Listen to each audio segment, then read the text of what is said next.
कराची के कतर अस्पताल में बच्चे को ज़ायद अल-मियाद ड्रिप लगा दी गई। अस्पताल इंतजामिया का कहना है कि बच्चे को लगाई जाने वाली ड्रिप सरकारी नहीं, ताहम डॉक्टर्स ने स्टोर में अद्वियात के मौजूद होते बाहर से सामान क्यों मंगवाया, इस हवाले से इंक्वायरी कमेटी तश्कील दे दी गई। तफसील क्या है बताएंगे कराची से अनम मशकूर अपनी इस रिपोर्ट में।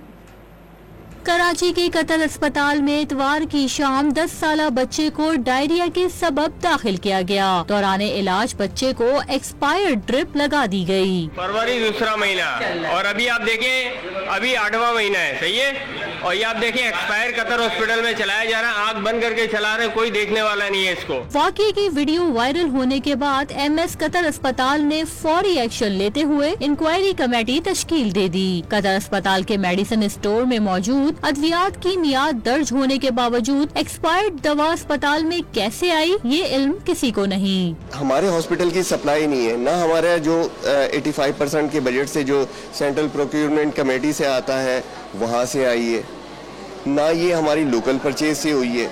इसी काम के लिए हमने इंक्वायरी कमेटी बिठाई थी। तिबी माहिरीन ने ज़ायद उल मियाद अद्वियात को खतरे की अलामत करार देते हुए ऐसी अद्वियात फौरन फेंक देने की हिदायत की है। कतर अस्पताल में बच्चे को जो ड्रिप लगाई गई वो 6 माह कबल फरवरी 2024 में एक्सपायर हो चुकी थी। कैमरामैन हमजा राजपूत के साथ अनम मशकूर, डॉन न्यूज़, कराची।